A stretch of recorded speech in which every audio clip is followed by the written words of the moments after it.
strawberry kiss, 'cause nothing is sweet the taste. Hi guys, it's Charlotte and welcome to this video. In this video I am going to be talking all about year 13 and my advice to year 13s.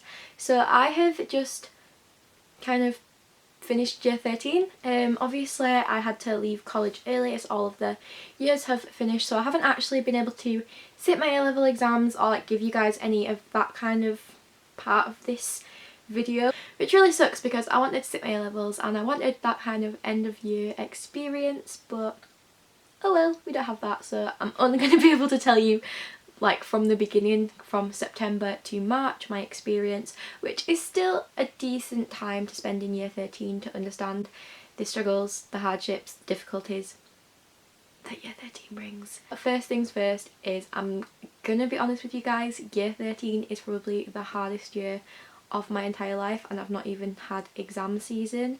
Year 13 is really difficult. The content steps up another notch, the pressure to get your work done.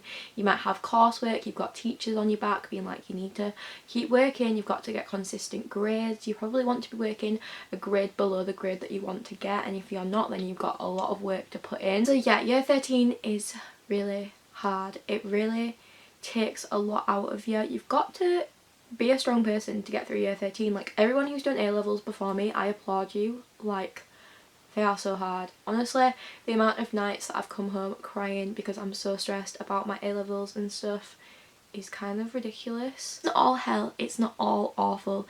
There are some redeeming parts to year 13. For example, by year 13 you might have had like a really nice close friendship group which you can rely on to work with. You probably know everyone in your class pretty well now, you've probably got a good relationship with your teacher, which are all nice things and things that make the experience a bit more worth it. Also, you've got uni at the end of it. Year 13 is when you'll be getting your uni offers, when you'll be getting the opportunity to firm and ensure the unis that you want to go to, which is really exciting. Honestly, looking forward to uni is what's been getting me through this year. Also the time when you'll turn 18, maybe you'll turn 19 depending on if you like went back a year, which quite a few people at my college did, but most people turn 18, which is so exciting. Turning 18 is like one of the best things that can happen to an English teenager because you're 18. It's pretty great. I just want to give you guys some advice on how to get through it. So my number one piece of advice would be just do a little bit of work every single day. Honestly, it takes the workload off. If you are doing some form of work every day, then you're really going to set yourself in good stead for exam season when you will be having to do a lot of work every day, because the more work that you do in the build up to it, the less that you'll have to do at the end, and the more time you can focus on refining your skills such as essay writing or time management and things like that will come really important when you're in the exam hall. Another piece of advice that I would have for year 13, which I know is really difficult advice to take on board, but that is to not go out a lot, not spend all your time on nights out and drinking and stuff like that, because honestly if I have a night out it wipes me out for like the next couple of days afterwards, and then I'm unproductive for those days, and then I've got 3 more days of work to catch up on.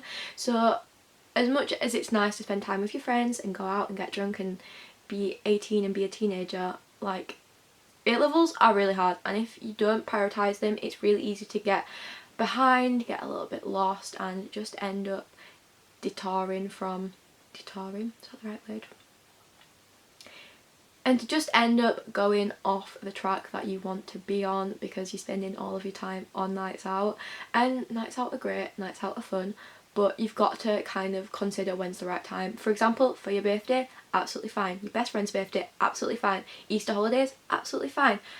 Random weekend in September, fine, cool. But if it's every single Wednesday, every single Friday and every single Saturday night that you're going out, that's so much time that you're going to be losing.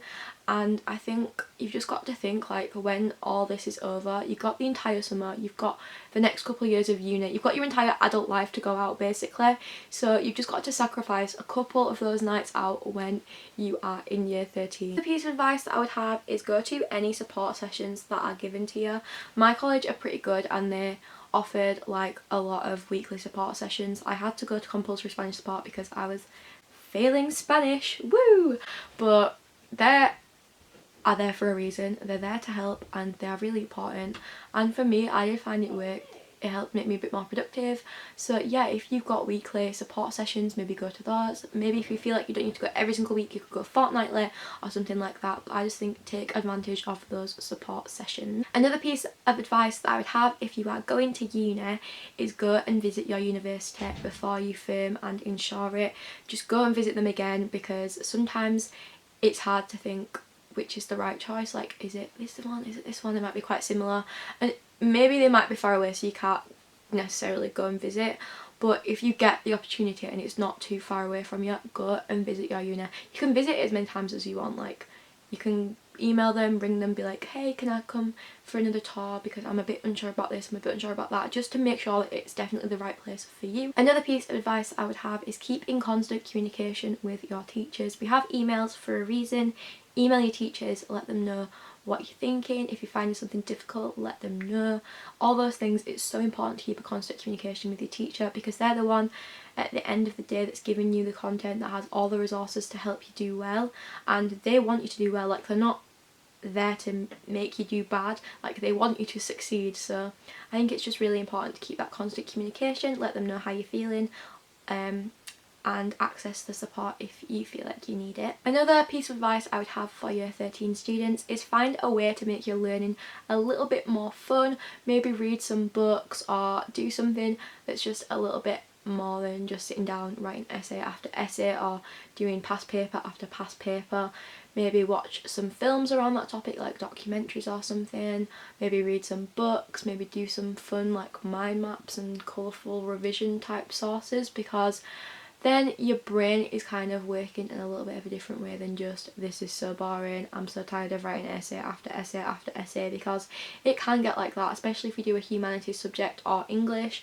There are so many essays, it's like, this is a lot of essays, swarming in essays. You are doing those essays to practice for a reason, and as much as they are difficult, you can find other ways to learn that may help your essay writing in the end. I didn't get to finish my year 13, so I haven't got the full experience, but so far that's what I gathered. Year 13 was pretty difficult, but it was a very interesting experience and I'm really glad that it's over. But yeah, thank you guys so much for watching this video.